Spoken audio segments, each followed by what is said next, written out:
The blood on Tessa Thorne's handkerchief had appeared 3 winters ago, small flecks at first that she could pretend were nothing. But by the winter of 1873 in Santa Rosa, California, each coughing fit left her gasping and weak, the white linen stained crimson in a way that made the other seamstresses at Mrs. Hartley's shop exchange worried glances when they thought she wasn't looking.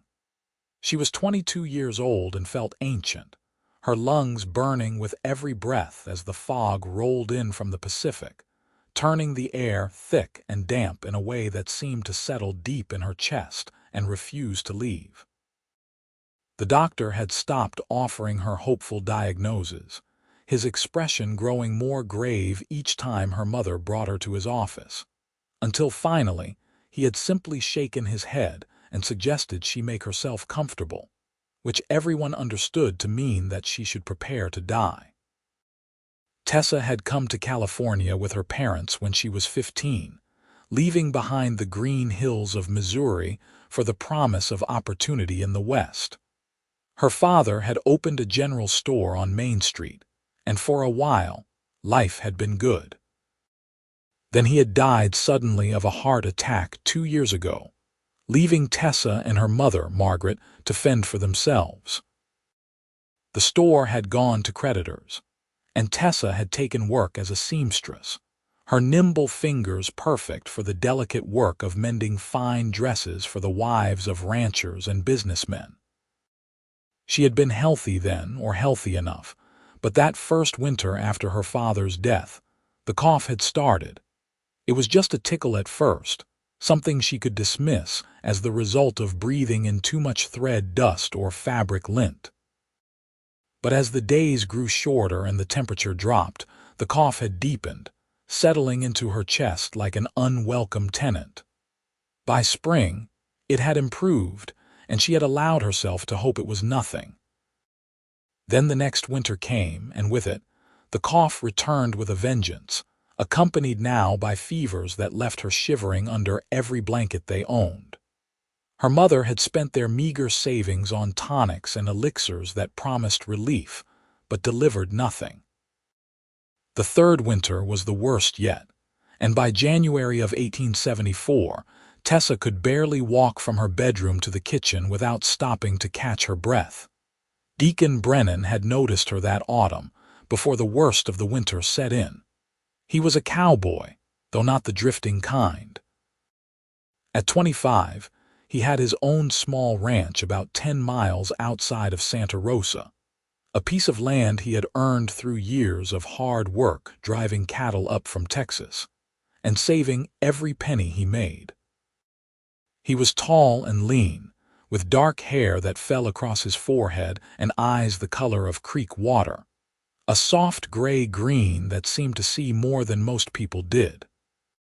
He had come into the dress shop to pick up a shirt his mother had ordered, and he had seen Tessa bent over her work, her blonde hair catching the afternoon light that streamed through the window. He had returned the following week with another excuse, this time claiming he needed buttons sewn onto a vest. Mrs. Hartley had raised an eyebrow but had assigned Tessa to the task.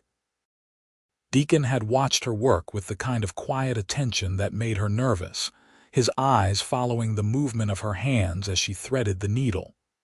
"You are very skilled," he had said, and his voice was gentle, almost hesitant, as though he was afraid of startling her. "Thank you," Tessa had replied, not looking up from her work. She was used to compliments about her sewing, less used to the way he looked at her, as though she was something precious.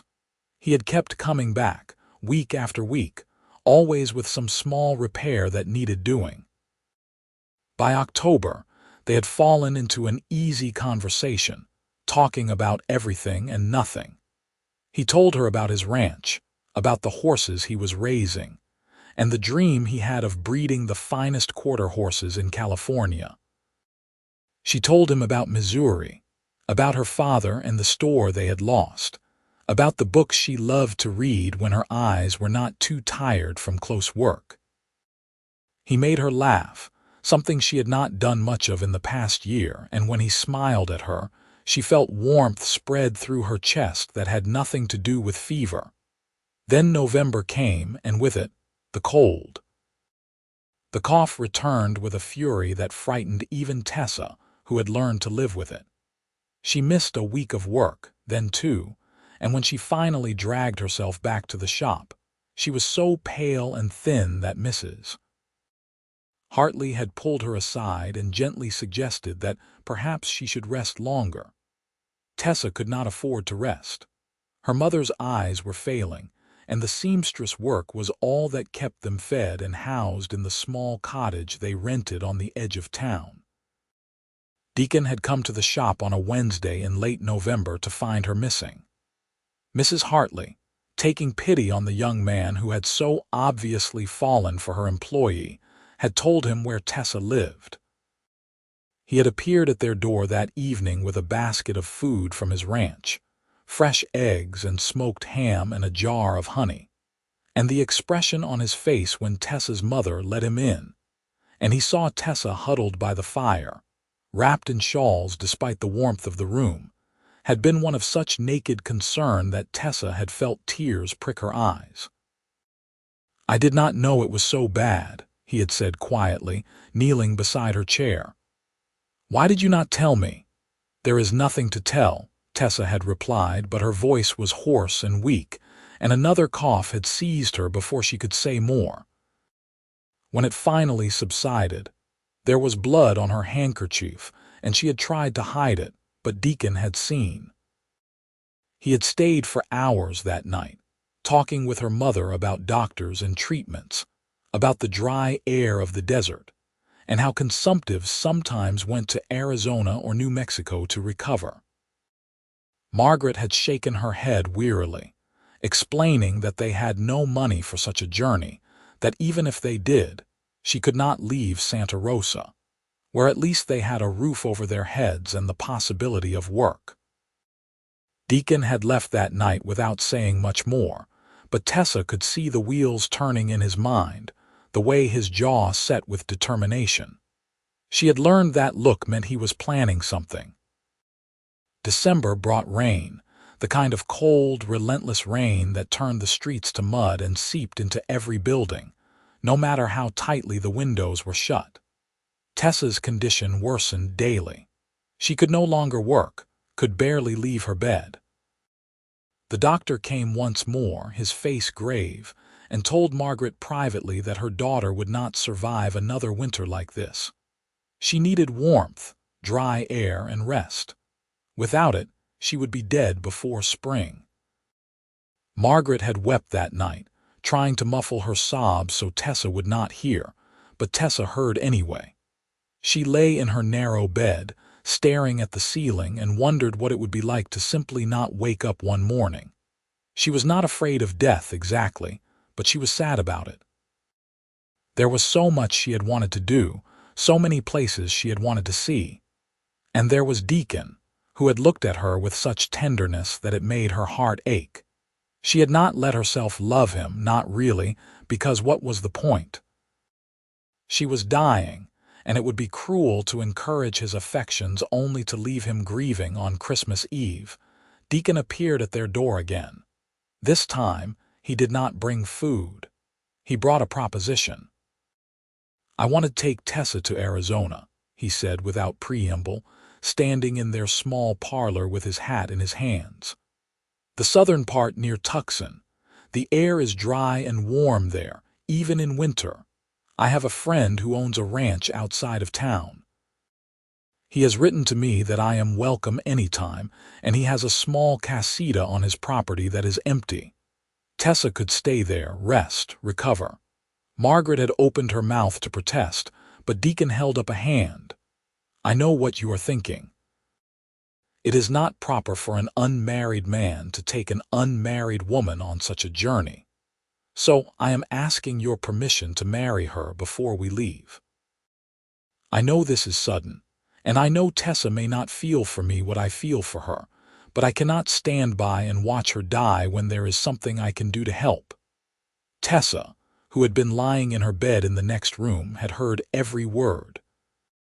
She had pulled herself upright, wrapping a shawl around her shoulders, and made her way slowly to the parlor. Both Deacon and her mother had turned to look at her, surprise and concern on their faces. "You want to marry me?" Tessa had asked, her voice barely above a whisper. Deacon had crossed the room in 3 strides, taking her hands in his. They were warm and calloused, the hands of a man who worked hard for everything he had. "I have wanted to marry you since the first moment I saw you," he said, his gray-green eyes locked on hers. "I know this is not the romantic proposal you might have dreamed of, and I know you may not love me the way I love you, but Tessa, please, let me take you somewhere you can heal. Let me give you a chance at life. If you recover and decide you do not want to be married to me, I will let you go. I will give you anything you need to start over, wherever you want to go. But I cannot let you die here without trying to save you." Tessa had looked at this man, this good, kind man who was offering her everything, and she had felt something crack open inside her chest, something that had been locked away and guarded. She did love him, she realized. She had been trying so hard not to that she had not noticed it happening, but it had happened anyway, slowly and surely, like the sunrise. "Yes," she had whispered. "Yes, I will marry you." They had married 2 days after Christmas, in a small ceremony at the Catholic church with only Margaret, Mrs. Hartley, and a few of Deacon's ranch hands in attendance. Tessa had worn a simple blue dress that she had made herself, and Deacon had worn his best suit, the one he saved for funerals and important occasions. Father Miguel had performed the ceremony, his voice gentle as he spoke the words that bound them together. When Deacon had kissed her, it had been soft and sweet, a promise of care and devotion. They had left Santa Rosa on the 28th of December, 1873, just as a new storm was rolling in from the ocean. Margaret had cried as she hugged her daughter goodbye, but there was hope in her eyes too, hope that had not been there for months. Deacon had promised to write, to let her know how Tessa was faring, and to bring her back if she wished it once she was well. The journey south was long and difficult. They took the stage to San Francisco first, then another stage down to Los Angeles, a bone-rattling trip that took 3 days and left Tessa exhausted and coughing blood into her handkerchief so often that Deacon began to fear she would not survive the journey. In Los Angeles, they rested for 2 days at a small hotel, and Deacon hired a private wagon to take them the rest of the way to Arizona. It cost him most of his savings, but he did not hesitate. The wagon was more comfortable than the stage, and Deacon drove it himself, letting Tessa rest in the back on a pile of blankets and pillows he had purchased. They traveled slowly, stopping often so she could rest and drink water and eat what little she could manage. The landscape changed as they moved east, the green hills of California giving way to brown desert, the air growing drier with every mile. By the time they crossed into Arizona territory in mid-January, Tessa could already feel a difference. The air did not cling to her lungs the way the damp coastal air had. It was dry and warm, even though it was winter, and when she breathed, it did not hurt quite as much. She was still weak, still coughing, but there was a spark of hope beginning to glow in her chest. Deacon's friend, a rancher named Samuel Porter, welcomed them warmly when they arrived at his property outside of Tucson. The ranch was sprawling, thousands of acres of desert land where cattle grazed on scrub grass and mesquite. The casita Deacon had mentioned was a small adobe building with thick walls and a red tile roof, positioned near a natural spring that provided cool, clear water year-round. It had 2 rooms, a bedroom and a main living space with a small kitchen area, and it was simply furnished but clean and comfortable. "You two are welcome to stay as long as you need," Samuel had said, clapping Deacon on the shoulder. He was a large man with a booming voice and a ready smile. And his wife, Rosa, a Mexican woman with warm brown eyes and gentle hands, had immediately taken Tessa under her wing, bringing her food and herbal remedies that her grandmother had taught her to make. The first week in the casita was difficult. Tessa was so weak that she could barely get out of bed, and Deacon spent his days caring for her, bringing her water and broth, helping her outside to sit in the sun when she felt strong enough.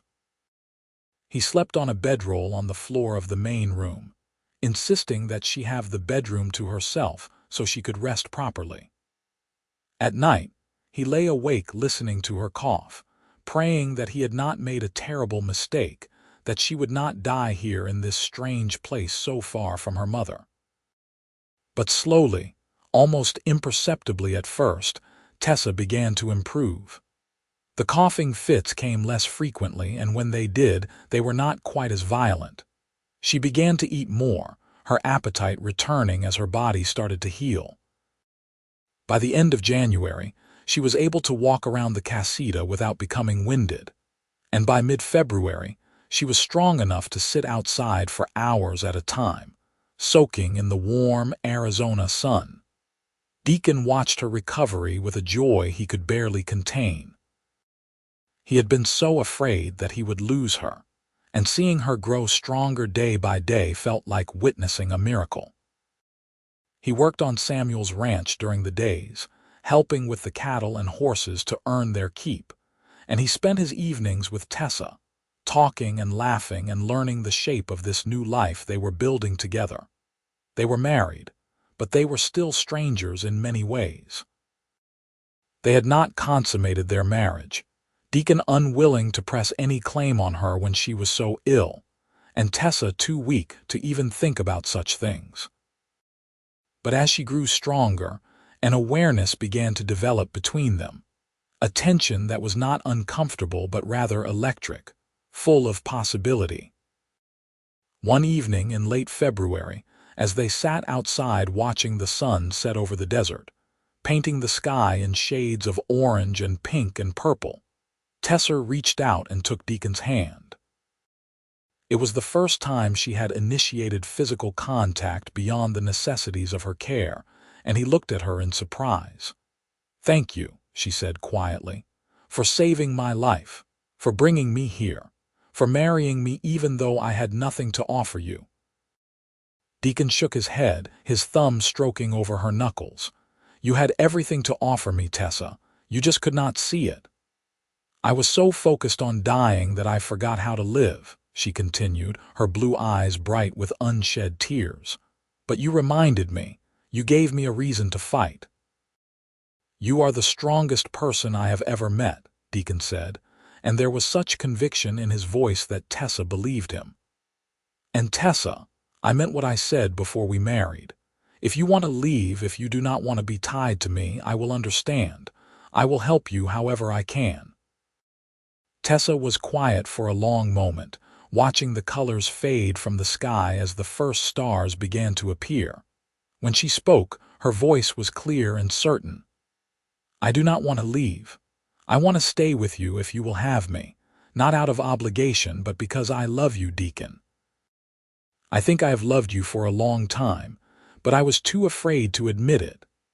The smile that spread across Deacon's face was like the sun coming out from behind clouds. He pulled her close, wrapping his arms around her carefully, still mindful of her fragility, and she rested her head against his chest, listening to the steady beat of his heart. "I love you too," he whispered into her hair. "I will love you for the rest of my life." They sat there until the stars filled the sky, holding each other, and when they finally went inside, Deacon did not spread his bedroll on the floor. Instead, at Tessa's invitation, he joined her in the bedroom, and they lay together in the narrow bed, learning the feel of each other's bodies, the taste of each other's mouths. They made love slowly and tenderly, Deacon taking care to be gentle, and when it was over, Tessa cried, but this time it was from happiness rather than despair. March brought wildflowers to the desert, brilliant splashes of color that seemed impossible in such a harsh landscape. Tessa's health continued to improve, and by April, she was strong enough to take walks across the ranch property with Deacon, exploring the arroyos and mesas, marveling at the strange beauty of the saguaro cacti that stood like sentinels against the sky. Rosa taught her how to make tortillas and beans the way her family had made them for generations, and Tessa taught Rosa some of the fancier stitching techniques she had learned as a seamstress. The two women became fast friends, and Tessa found herself laughing more than she had in years. Deacon wrote to Margaret regularly, sending the letters north with travelers heading back to California. He told her about Tessa's recovery, about the life they were building in Arizona, and he sent money when he could spare it, knowing that she was struggling alone in Santa Rosa. Margaret wrote back with joy and relief, expressing her gratitude and her hope that she might one day come to visit. As spring turned to summer, the heat in the desert became intense, but it was a dry heat that did not bother Tessa the way the damp cold of Santa Rosa had. She thrived in it, her skin turning golden from the sun, her body filling out as she ate well and worked around the casita, keeping house and helping Rosa with various tasks around the ranch. She no longer coughed blood, and the tightness in her chest had eased so much that there were days she forgot she had ever been sick at all. Samuel offered Deacon a permanent position on the ranch, with a small salary and the continued use of the casita. It was a generous offer, and Deacon and Tessa discussed it at length. Deacon still had his ranch outside of Santa Rosa, but it was being looked after by a hired hand, and the truth was, he was not eager to return to the cold, damp coastal climate. He could sell the property, use the money to buy land here in Arizona, build the life he had dreamed of in a place where Tessa could stay healthy. In June, they made the decision. Deacon would return to Santa Rosa in the fall to sell the ranch and bring Margaret back with him to Arizona. In the meantime, he and Tessa would save money and look for a piece of land they could afford, somewhere they could build their own home and start their own herd. The summer months were some of the happiest of Tessa's life. She and Deacon were truly partners now, working together toward a shared goal, building a marriage based on love and mutual respect. They made friends among the other ranching families in the area, attended church services in Tucson, and began to put down roots in this desert community. Tessa started taking in sewing work again, not because she needed to, but because she enjoyed it, and word spread quickly that there was a skilled seamstress available. Soon, she had more work than she could handle, and the extra income went into their savings. By August, they had found the perfect piece of land, 160 acres about 15 miles east of Samuel's ranch. It had a natural spring, which was crucial in the desert, and good grazing land for cattle and horses. The price was reasonable, and with the money from Deacon's Santa Rosa ranch, they would be able to afford it and still have enough left over to build a modest house and start a herd.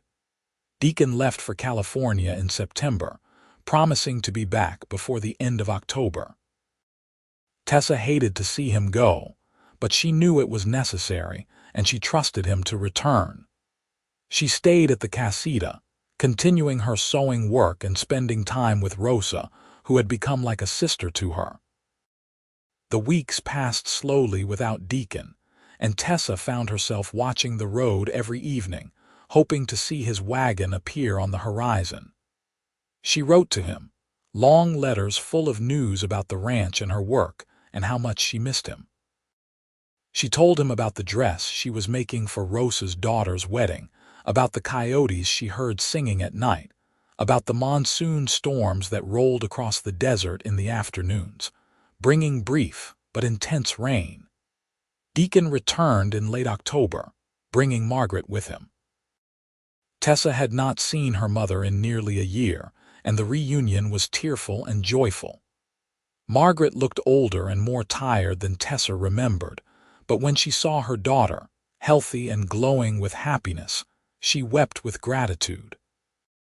"I thought I had lost you," Margaret said, holding Tessa tight. "I thought I would never see you again." "I am here, Mama," Tessa assured her. "I am well and I am happy, and I am so glad you are here." Deacon had sold his ranch for a good price, and he had brought all their belongings with him, including some of Tessa's sewing supplies and books. He had also brought news from Santa Rosa. Mrs. Hartley sent her regards and a package of fabric scraps she thought Tessa might find useful. The other seamstresses missed her, and the shop was not the same without her. With Margaret now settled in with Samuel and Rosa, who had eagerly offered her a room in their home in exchange for help with cooking and mending, Deacon and Tessa finalized the purchase of their land. By November, they were breaking ground on their house, a simple adobe structure with 3 bedrooms, a large kitchen, and a covered porch that would provide shade in the summer. Samuel and several of the other ranchers came to help with the building, and by mid-December, just over a year since they had left Santa Rosa, the house was complete. They moved in on Christmas Eve, and Tessa stood in the middle of the empty main room, looking around at the whitewashed walls and the beamed ceiling, and felt a swell of emotion so strong it nearly overwhelmed her. This was their home, built with their own hands and the help of friends, a place where they could grow old together, raise a family, live the life that had seemed impossible just a year ago. Deacon came up behind her, wrapping his arms around her waist and resting his chin on her shoulder. "What do you think?" he asked. "I think it is perfect," Tessa said, turning in his arms to kiss him. "I think we are going to be very happy here." They spent their first Christmas in their new home with Margaret, Samuel, Rosa, and their family. Rosa's daughter, Maria, had married in November, and she and her new husband joined them as well. The house was full of laughter and good food, and Tessa looked around at these people who had become her family, her community, and felt such gratitude that it brought tears to her eyes. That night, after everyone had gone home and Margaret had retired to her room, Deacon and Tessa lay in their own bed in their own house, and talked about the future. They wanted children, several if they were blessed, and they wanted to build a successful ranch, to create something lasting that they could pass on to the next generation. "You ever think about Santa Rosa?" Deacon asked, his fingers tracing lazy patterns on Tessa's arm. "Sometimes," Tessa admitted. "I miss the ocean and I miss some of the people, but I do not miss the cold or the damp or the way it made me feel like I was drowning. This is home now. You are home." Deacon kissed her forehead. "You are home for me too, Tessa. Wherever you are, that is where I want to be." The winter of 1874 to 75 was mild and dry, and Tessa did not cough once. The absence of that familiar rasp and burn was a gift she never took for granted, a daily reminder of how far she had come and how close she had been to losing everything. In January, they bought their first cattle, a small herd of 20 head that they planned to grow over the coming years. Deacon also purchased 2 mares and a stallion, beginning his dream of breeding quality horses. Spring came early that year, and with it, news that made Tessa's heart soar. She was pregnant. She had suspected for a few weeks, but had waited to be sure before telling Deacon. When she finally did, he had picked her up and spun her around, laughing with pure joy. "A baby," he kept saying, as though he could not quite believe it. "We are going to have a baby." Margaret was equally delighted, immediately beginning to knit tiny garments and fuss over Tessa's health. Rosa brought herbal teas that would help with morning sickness, and advice on everything from what to eat to how to prepare for the birth. Tessa felt surrounded by love and support, and any fears she might have had about pregnancy and childbirth were eased by the presence of these women who cared for her. The pregnancy was not always easy. The summer heat was brutal, and Tessa tired easily. But she remained healthy, her lungs clear and strong, and when she felt the baby move for the first time in July, she cried with happiness. Deacon was attentive and protective, insisting she rest often and not overwork herself. He took on extra chores around the house, and he hired a young man from a neighboring ranch to help with the cattle and horses so he could spend more time with Tessa. In September, as the heat began to ease and the first hints of fall appeared in the cooler nights, Tessa's labor began. Rosa and Margaret were there, as was a midwife from Tucson whom they had hired weeks earlier. Deacon paced outside the bedroom, listening to Tessa's cries and feeling helpless and terrified. Samuel sat with him, offering whiskey and reassurance, telling him stories of when his own children had been born. After 12 hours of labor, their son was born just before dawn. He was small but healthy, with a loud cry and a head of dark hair like his father's. When the midwife brought him out to Deacon, he had stared down at the tiny, wrinkled face in wonder, barely able to believe that this perfect little human was his. They named him Daniel, after Deacon's father who had died when Deacon was young. Tessa had suggested it, knowing how much Deacon had loved and missed his father, and Deacon had been so moved by the gesture that he had not been able to speak for several minutes. The first months of Daniel's life were exhausting but wonderful. Tessa had worried that she might not be strong enough to care for a baby, that her health might suffer, but she found that motherhood suited her. She was tired, certainly, but it was a different kind of tired than the bone-deep exhaustion of illness. This was the tiredness of a body doing what it was meant to do, of caring for a new life, and it felt right. Deacon was a devoted father, taking turns with nighttime feedings when Daniel cried, rocking him to sleep, changing his diapers without complaint. He would sit for hours just watching his son sleep, marveling at the tiny fingers and toes, the way Daniel's face would scrunch up when he dreamed. Margaret doted on her grandson, and Rosa treated Daniel as though he were her own grandchild. The house was always full of people, always full of love and laughter, and Tessa thought often of how different her life could have been. She could have died in that cold, damp cottage in Santa Rosa, alone and afraid, her potential unfulfilled. Instead, she was here, healthy and happy, with a husband who loved her, and a son who depended on her, and a community that had embraced her. As Daniel grew from a baby into a toddler, the ranch grew as well. Deacon's horses were gaining a reputation for their quality, and he sold several colts for good prices. The cattle herd expanded, and they hired 2 permanent ranch hands to help manage the work. Tessa continued her sewing, though she had less time for it now with Daniel to care for. She took on only the projects that interested her, custom work for the wealthier families in Tucson, who were willing to pay well for her skill. In the winter of 1876, Tessa noticed with gratitude and relief that she did not cough at all. It had been 2 full years since she had experienced any symptoms of the consumption that had nearly killed her. The doctor in Tucson, whom she visited for a checkup, declared her completely healthy, her lungs clear and strong. He called her recovery remarkable, saying that he had seen many consumptives come to Arizona seeking relief, but few recovered as completely as she had.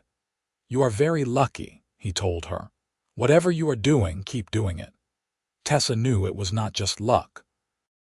It was the dry air and the warmth, yes, but it was also love.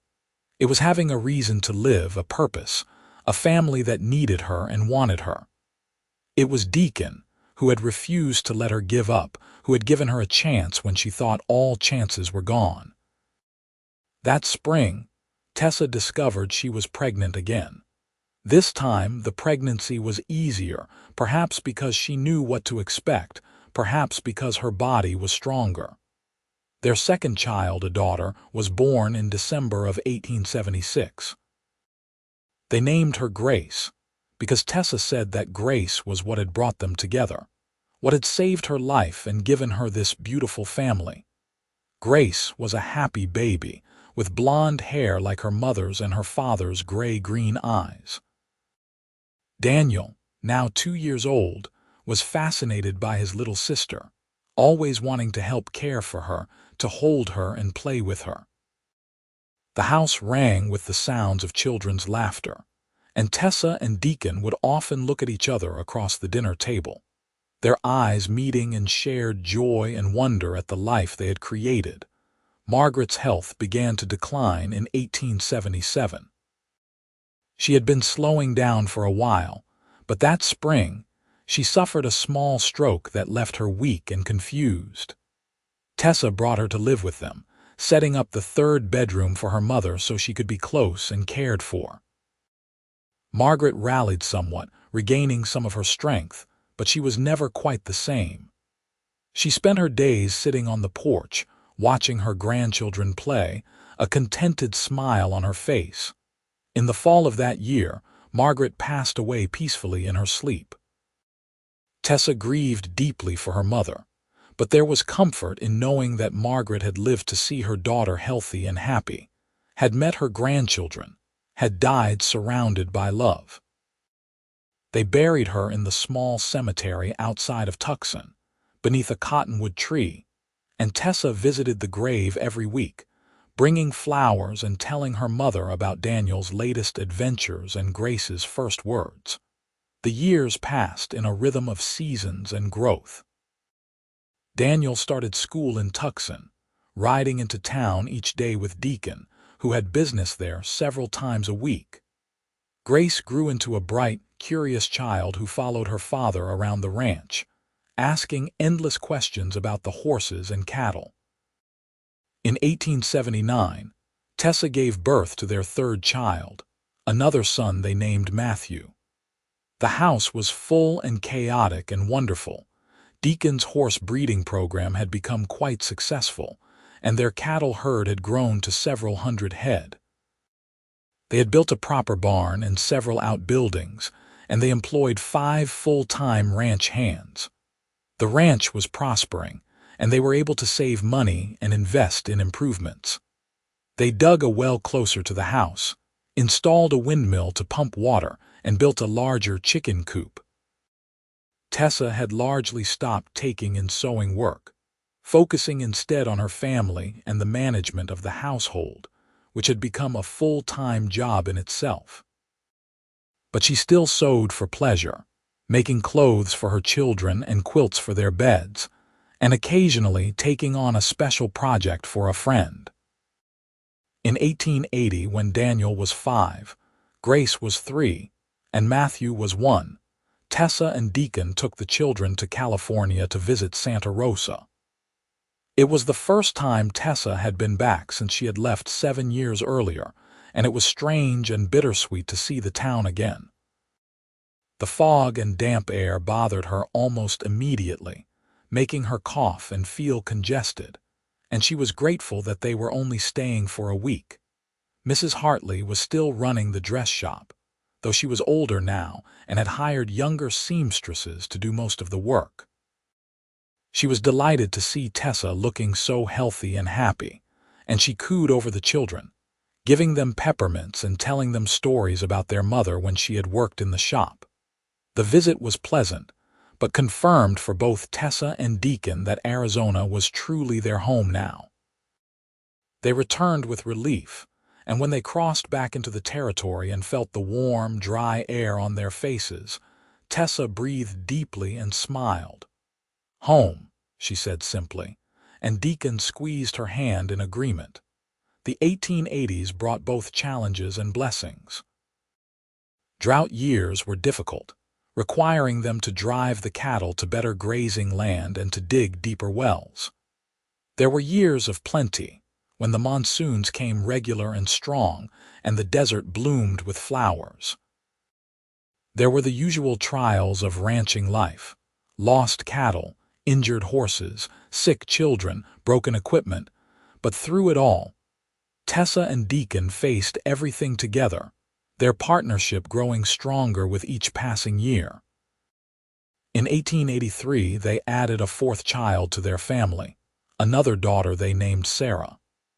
She was a tiny, delicate baby, and for a few frightening weeks, they worried that she might not survive, but she proved to be stronger than she looked, and by her first birthday, she was thriving.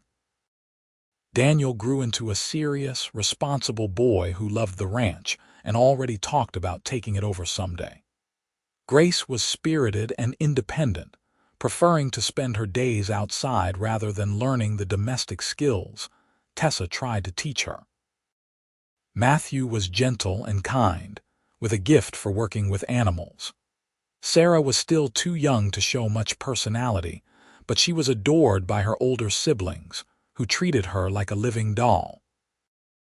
Deacon was in his late 30s now, his dark hair starting to show threads of gray, his face lined from years of working in the sun.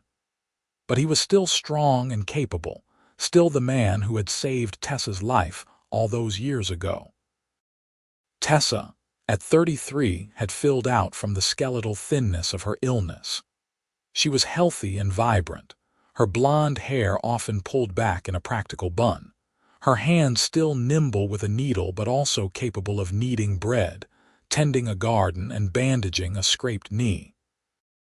They had built a good life, a life full of love and purpose and hard work. On winter evenings, when the children were in bed and the desert air was cool and clear, Tessa and Deacon would sit on their porch, wrapped in blankets, and watch the stars. "Do you ever regret it?"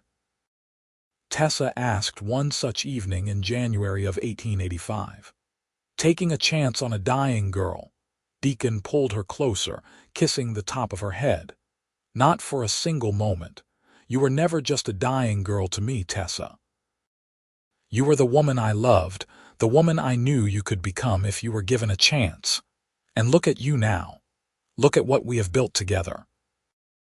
Tessa looked out at the ranch, at the house they had made into a home, at the barn where their horses and cattle were sheltered, at the land that stretched away into the darkness. She thought about her 4 children sleeping safely in their beds, about the community of friends and neighbors who would help if they needed it, about the 11 years she had spent in this place that had saved her life. "I love you, Deacon Brennan," she said. "I will love you until the day I die, which I hope is many, many years from now." "And I love you, Tessa Brennan," he replied. "You are the best thing that ever happened to me, and I thank God every day that I walked into that dress shop all those years ago." They sat in comfortable silence, watching the stars wheel slowly across the sky. 2 people who had found each other against the odds, who had built something lasting and true in the unforgiving beauty of the Arizona desert. In 1887, Samuel Porter passed away suddenly of a heart attack, leaving Rosa a widow. She came to live with Tessa and Deacon, taking over the bedroom that had been Margaret's. Rosa was like family, had been for years, and having her in the house was a comfort to everyone, especially Tessa, who valued her friendship and her wisdom. Daniel, now 12, was already working alongside his father on the ranch, learning the business of cattle and horses. Grace, at 10, had become an accomplished rider and insisted on helping with the roundups, much to Deacon's consternation and secret pride. Matthew, at 8, spent his free time in the barn, caring for the animals and talking to them in his soft voice. Sarah, at 4, was the baby of the family, spoiled by everyone but still sweet-natured and loving. The ranch continued to prosper. Deacon's horses were known throughout Arizona and into New Mexico, and buyers came from as far as Texas to purchase his stock. The cattle operation was steady and reliable, providing a good income year after year. They had weathered droughts and floods, disease and market fluctuations, and had come through it all stronger. In 1889, Daniel announced that he wanted to go to agricultural college in California. He was 16, tall and serious like his father, and he wanted to learn modern ranching techniques that he could bring back to improve their operation. It was difficult for Tessa to let him go, her firstborn, her serious little boy who had grown into a capable young man, but she and Deacon supported his ambition. They sent him off in the fall with hugs and tears and letters of credit to cover his expenses. Grace, at 13, had no interest in leaving. She wanted to stay on the ranch forever, she declared, and she did not care about school or learning to cook or any of the things that other girls her age were supposed to care about. Tessa, remembering her own youth and the limitations placed on women, encouraged Grace's independence while also trying to teach her the practical skills she would need in life. It was a delicate balance, and sometimes she and Grace clashed, but Deacon always intervened with patience and humor, smoothing over the conflicts. Matthew, at 11, had announced that he wanted to be a veterinarian. He had read about it in a book that the schoolteacher in Tucson had loaned him, and he was fascinated by the idea of healing animals. Deacon and Tessa encouraged this dream as well, already planning how they could afford to send him to veterinary school when the time came. Sarah, at 7, was still their baby, though she was growing up fast. She loved to help her mother with cooking and sewing, and she had a talent for drawing, often sketching the horses and the desert landscape with surprising skill for one so young. The 1890s brought more changes. Daniel graduated from college in 1892 and returned to the ranch with ideas about rotational grazing and selective breeding that excited Deacon and made the ranch even more successful. Grace, at 18, shocked them all by falling in love with one of their ranch hands, a young man named Thomas who was honest and hardworking and clearly adored her. They married in 1894, and Thomas became a full partner in the ranch operation, working alongside Deacon and Daniel. Matthew left for veterinary school in 1895, and Sarah, now 12, was blossoming into a beautiful young woman with a gift for art.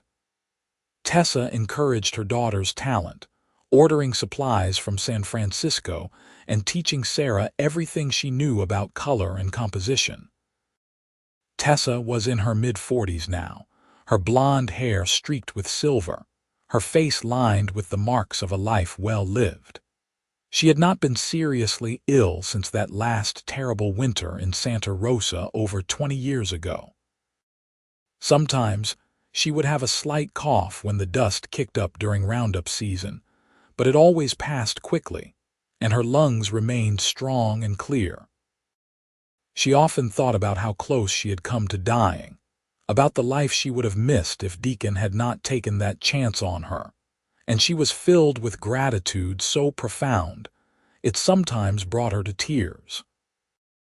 Deacon, now in his late 40s, was still strong and active, though he moved a bit slower than he used to and complained good-naturedly about his aching joints on cold mornings.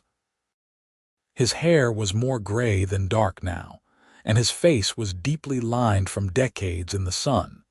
But to Tessa, he was still the handsome cowboy who had walked into Mrs. Hartley's shop all those years ago and changed her life. They had been married for over 20 years, and their love had only deepened with time. They had weathered challenges and celebrated triumphs, had raised 4 children together, had built a successful ranch and a lasting legacy. They had been partners in every sense of the word, working together, supporting each other, loving each other through all the ups and downs of life. In 1896, Grace gave birth to their first grandchild, a boy they named Deacon after his grandfather. Holding his namesake for the first time, Deacon wept openly, overwhelmed by the emotion of seeing his family continue into another generation. Tessa stood beside him, her arm around his waist, and thought about circles coming full, about how life moved forward in ways both expected and surprising. Matthew returned from veterinary school in 1898, setting up a practice in Tucson but living on the ranch. He treated not only their animals but those of neighboring ranches as well, and his reputation grew quickly. He was skilled and compassionate, with the same gentle touch he had shown as a boy. Sarah, at 16, had caught the attention of a young artist who had come to Tucson to paint desert landscapes. He was 22, serious about his art and about Sarah, and after a proper courtship, they married in 1899. He built a studio on the ranch property, and he and Sarah spent their days painting side by side, both capturing the stark beauty of the desert they loved. As the new century dawned, Tessa and Deacon found themselves surrounded by family. Daniel and his wife, whom he had met in college, had given them 2 grandchildren. Grace and Thomas had 3 children now, all as spirited as their mother. Matthew had married a schoolteacher from Tucson, and they were expecting their first child. Sarah and her husband were talking about starting a family soon. The ranch house, which had once seemed so spacious, was often filled to bursting with children and grandchildren, with noise and laughter and life. Tessa and Deacon had built a smaller house for themselves a short distance from the main house, letting Daniel and his family take over the original homestead. Their new house had 2 bedrooms, a cozy parlor, and a wide porch where they could sit and watch the sunset. On a warm evening in March of 1901, Tessa and Deacon sat on that porch, watching their grandchildren play in the yard while the adults prepared dinner in the main house. The air was filled with the sound of children's laughter and the smell of rosas cooking drifting from the kitchen. 27 years, Tessa said quietly. It has been 27 years since we married, since you took me away from Santa Rosa. Best decision I ever made, Deacon replied, taking her hand. His hands were gnarled now from years of hard work, spotted with age, but his grip was still strong. I was supposed to die that winter, Tessa said, as she sometimes did when she was feeling reflective. The doctor said I would not last until spring. But you did not die, Deacon reminded her, as he always did. You lived, you fought and you healed, and you gave me a life I could never have imagined. Tessa leaned her head on his shoulder, watching the sun paint the sky in brilliant shades of orange and red. I think about her sometimes, that sick girl in Santa Rosa. She was so afraid, so certain her life was over. I wish I could go back and tell her that everything would be all right, that she would live to see 50, that she would have a husband who loved her and children and grandchildren and a home in the desert. She would not have believed you, Deacon said with a smile. She would have thought you were crazy. Probably, Tessa agreed with a laugh, but it would have been nice to give her hope. They sat in comfortable silence, watching as Grace called the children in for dinner, as Daniel emerged from the barn with Thomas, discussing something about the horses. Rosa appeared on the porch of the main house, waving at them to come eat, and Sarah and her husband came walking up the path from their studio, hand in hand, paint splattered and happy. This was their legacy, Tessa thought. Not just the ranch, not just the land and the cattle and the horses, though those were important. Their legacy was this family, these people who loved each other and supported each other and worked together to build something lasting. It was the love that had started between a dying girl and a cowboy with hope in his heart, love that had grown and multiplied and spread like the wildflowers that bloomed in the desert after rain. "Come on," Deacon said, standing and pulling Tessa gently to her feet. "Let us go have dinner with our family." They walked hand in hand toward the main house, toward the light and warmth and laughter that spilled out into the evening air. Behind them, the desert stretched away into the gathering darkness, beautiful and unforgiving and home. Ahead of them, their family waited, 3 generations gathered around a table, bound together by love and blood, and the choice one cowboy had made 27 years ago to save a woman's life. Tessa had been given a second chance, and she had not wasted it. She had lived fully and loved deeply, had raised her children and built a home and created a legacy that would endure long after she was gone. The cough that had nearly killed her was a distant memory now, something that had happened to a different person in a different life. She was Tessa Brennan, wife and mother and grandmother, and she was healthy and happy and grateful for every single day. As they stepped into the house and were enveloped by the warmth and noise of their family, Deacon squeezed her hand, and she squeezed back, a silent communication that needed no words. They had made it. Against all odds, through illness and hardship and the challenges of building a life in a harsh land, they had made it. And they had made it together, just as they had always done, just as they always would, for all the days that remained to them. The evening stretched before them, full of food and conversation, and the simple joy of being surrounded by the people they loved most in the world. Outside, the stars were beginning to appear in the darkening sky, the same stars that had watched over them for 27 years, the same stars that would continue to watch over their children and their children's children for generations to come. It was a good life, Tessa thought as she settled into her seat at the crowded table, surrounded by the faces of her family. It was a very good life indeed, and she would not change a single moment of it, not even the darkest days in Santa Rosa when death had seemed inevitable. Because those dark days had led her here, to this moment, to this family, to this love that had saved her in every way a person could be saved. Deacon caught her eye from across the table and smiled. And in that smile, Tessa saw everything they had been and everything they had become.